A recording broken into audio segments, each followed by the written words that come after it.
ரஹீம். அஸ்ஸலாமு அலைக்கும் வரஹ்மத்துல்லாஹி வபரகாத்துஹு.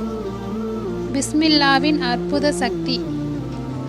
எவர் தமது ஒவ்வொரு செய்கையின் ஆரம்பத்திலும் பிஸ்மில்லாஹிர்ரஹ்மானிர்ரஹீம் என்று கூறி ஆரம்பிக்கிறாரோ அவர் ஈருலகிலும் நல்லவராவர். பிஸ்மில்லா சொல்லி ஆரம்பிக்காத ஒவ்வொரு காரியமும் அல்லாஹுவின் அருளை விட்டும் தூரமானதாகும். பிஸ்மில்லாவின் முதலில் இறக்கி அருளப்பட்ட சமயம் அதன் பயங்கரத்தால் மலைகளெல்லாம் நடுநடுங்கி ஆட்டம் கொடுத்து விட்டன. எவர் தனது வழக்கத்தில் அதிகமாக பிஸ்மில்லா சொல்வதை கடைபிடிக்கிறாரோ அவர் நரகத்திற்கு செல்ல மாட்டார்.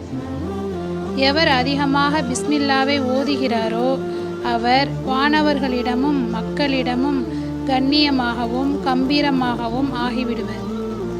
பிஸ்மில்லா சொன்ன காரணத்தினாலேயே இறைவன் ஹஜ்ரத் ஆதம் அலைஹிஸ்ஸலாம் அவர்களின் தௌபாவை ஏற்றுக்கொண்டான்.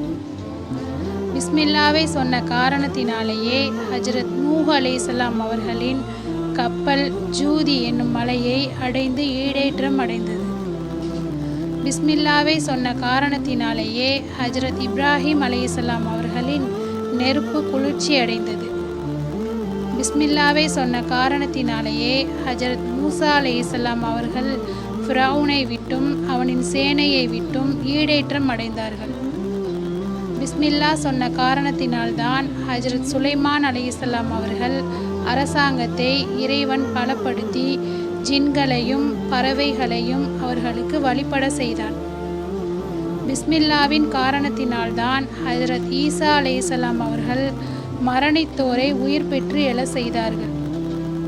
பிஸ்மில்லாவின் காரணத்தினால்தான் நமது நபிகள் நாயகம் பெருமானார் ஸல்லல்லாஹு அலைஹி வஸல்லம் அவர்கள் மாபெரும் வெற்றி பெற்றார்கள்.